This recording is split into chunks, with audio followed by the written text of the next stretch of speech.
Mulheres e até mesmo homens têm buscado as mais diversas formas para cuidar de sua estética. O Teoria e Prática de hoje vai falar sobre drenagem linfática. Eu estou na clínica de estética e vou falar com a professora Juliana Moreira, que é auxiliar exatamente nessa disciplina. Olá, Juliana. Olá. Obrigada pela sua participação. Eu gostaria de saber, primeiramente, de uma forma geral, o que normalmente as pessoas têm buscado em relação à estética. Sim, dentre os tratamentos faciais, o rejuvenescimento facial, tratamento para acne, clareamento, né, de manchas, dentre outras inúmeras tratamentos faciais. E corporais, nós temos aqui a reflexologia, temos o shiatsu, temos a massagem clássica, a massagem relaxante e temos também a drenagem linfática. Drenagem linfática é um assunto que vem sendo falado bastante na mídia também. Sim. É um recurso para muitas pessoas. O que é, de fato, a drenagem linfática? Ela é uma técnica terapêutica, né? E através de manobras, de toques leves e rítmicos, ela auxilia o retorno da linfa, que nada mais é que excesso, né, do líquido nos tecidos. Para que ela serve, então? Ela serve realmente, né, para auxiliar, para acelerar o processo fisiológico do retorno linfático. Então, pessoas que apresentam inchaço, principalmente em membros inferiores, elas utilizam essa técnica para suavizar, para amenizar esse inchaço. Isso. Nesse caso, você disse nessa questão dos membros inferiores, mas ela não é só para isso. Não, não. As gestantes também, né, utilizam dessa técnica pelo fato também de apresentar inchaço em membros inferiores, mas também tem os pós-cirúrgicos de cirurgia plástica, né? Tanto rosto, lifting facial, a blefaroplastia, a rinoplastia, também tem a colocação de silicone, abdominoplastia, né? Todos esses pós-cirúrgicos se utiliza da drenagem para amenizar essa questão do inchaço, dessa linfa que está estagnada no local.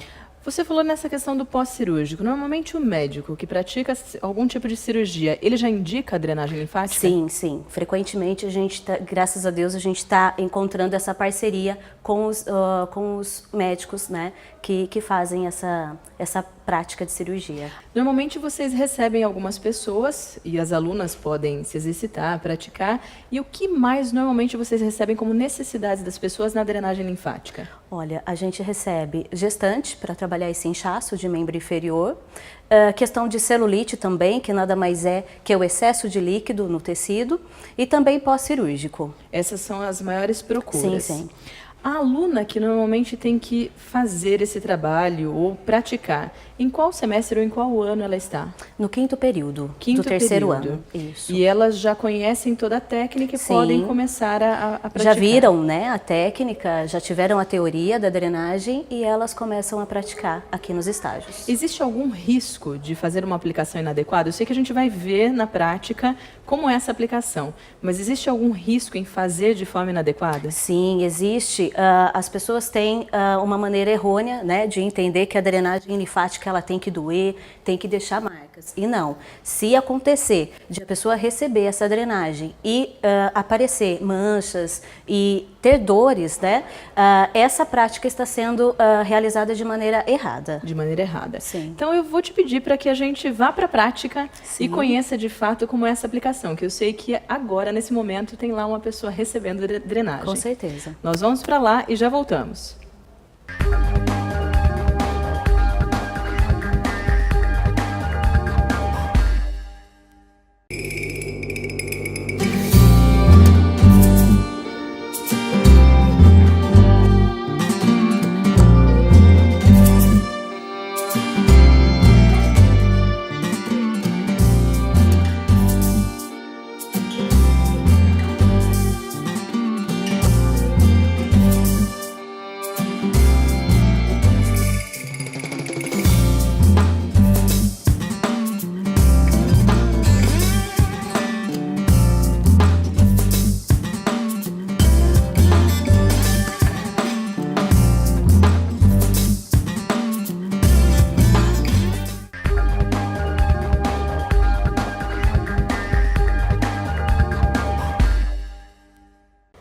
Você comentou sobre drenagem linfática facial. Sim.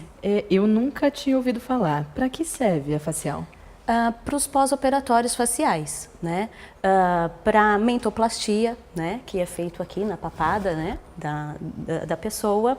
A rinoplastia também é utilizado, a drenagem facial.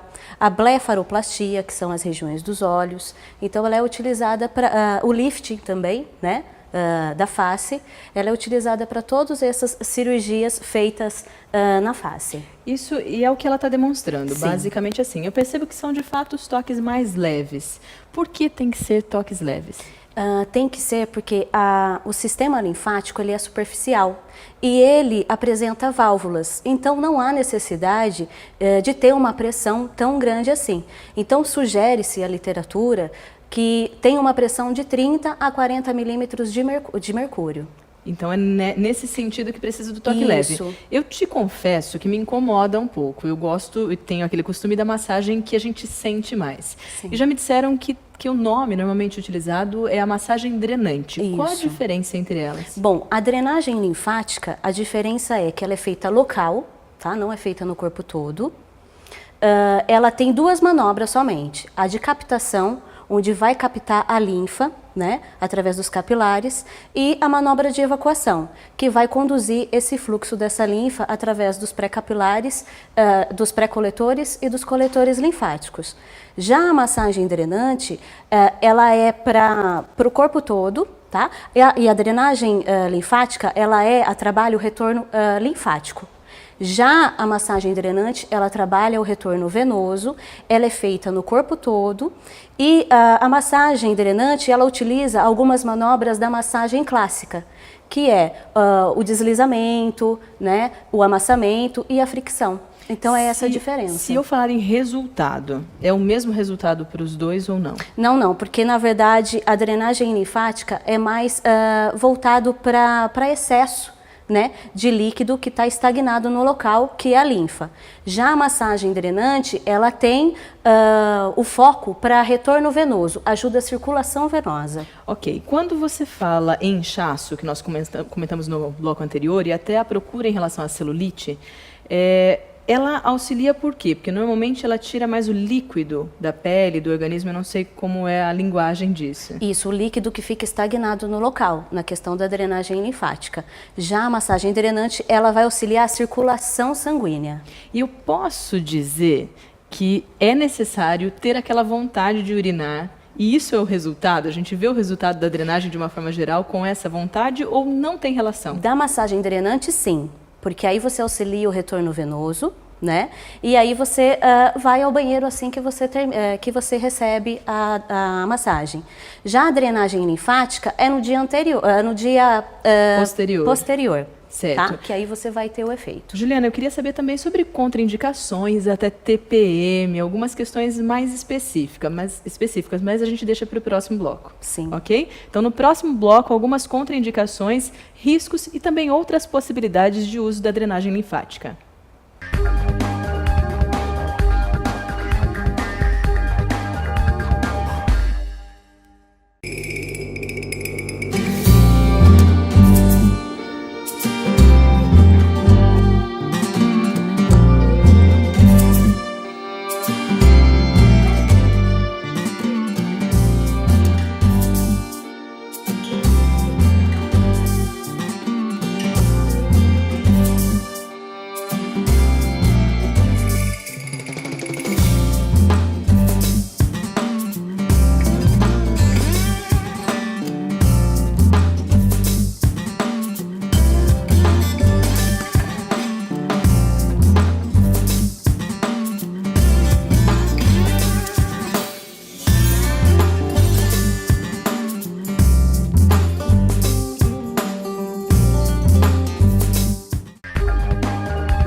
Juliana, antes de nós falarmos até dos sintomas de TPM, contraindicações, eu queria saber como que se inicia uma drenagem linfática. Ela pode mostrar para nós? Sim, a necessidade então de pressão e descompressão nas principais cadeias de linfonodos, né?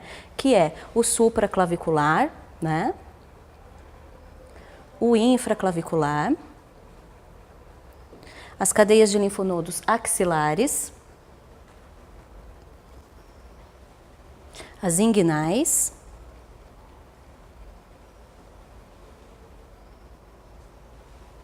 e os linfonodos poplíteos. Eu percebo que ela tem uma sequência, é necessário seguir essa sequência. Isso. Dependendo do local onde é feita a drenagem, a sequência ela permanece. E quantas vezes normalmente precisa desse toque?